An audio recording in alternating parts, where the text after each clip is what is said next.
Are confident হতে চান, হ্যাঁ প্রচুর নিয়ম আছে, আজকে 6টা খুব ইম্পর্টেন্ট নিয়মের কথা বলবো। এগুলো যদি পালন করতে পারেন ঠিকমতো তাহলে অসুবিধা হবে না। নাম্বার 1, লেখার অভ্যেস করতে হবে। হ্যাঁ, আপনার যে ছোটো ছোটো অ্যাচিভমেন্টগুলো আছে সেগুলোকে একটু লিখতে হবে। লিখলে কী হবে, সেগুলো আপনার সেলফ মোটিভেশনে কাজ করবে, যে আপনি সেই মানুষ যে এই কাজগুলো অলরেডি করে ফেলেছেন, সুতরাং যেটুকু বাকি রয়েছে বা কোনো টাফ কাজ সেটা আপনি খুব ইজিলি করে ফেলতে পারবেন, সুতরাং এটা আপনার সেলফ মোটিভেশনে কাজ করবে। নাম্বার 2, আই কন্ট্যাক্ট রেখে কথা বলবেন। আই কন্ট্যাক্ট রেখে কথা তখনই বলতে পারবেন যখন আপনার মধ্যে প্রিপারেশন 100% থাকবে, আপনার সেইটাই আপনার কনফিডেন্সটা বাড়িয়ে তুলবে এবং তখনই চোখে চোখ রেখে আপনি কথা বলতে পারবেন। নাম্বার 3, যেটা রয়েছে সেটার প্রতি গ্রেটফুল থাকা, যেটা নেই সেটা আপনি জানেন, তো বিলাপ করে লাভ নেই, যেটা নেই সেটা অ্যাচিভ করতে হবে, আর যেটা আছে সেটার জন্য গ্রেটফুল থাকতে হবে।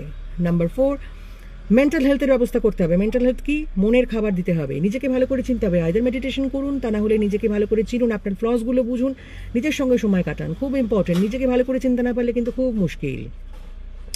নাম্বার 5, ফালতু লোকজন, ক্যালাস মার্কা লোকজন যেগুলো আছে, যাদের নিজেদের জীবনে কিছু হয়নি, সারাক্ষণ হিংসা করছে, নেগেটিভ চিন্তাভাবনা করছে, তাদের কথার কোনো গুরুত্ব দেওয়া চলবে না। মাঝে মাঝে প্রয়োজন হলে একটু ওষুধ দিয়ে দিতে হবে, কিছু করার নেই। আর লাস্ট, সেটা খুব ইম্পর্টেন্ট, শুরুতেই সাকসেসের কথা ভাববেন না, হাঁটতে শিখুন, স্টেপ বাই স্টেপ উঠতে হবে।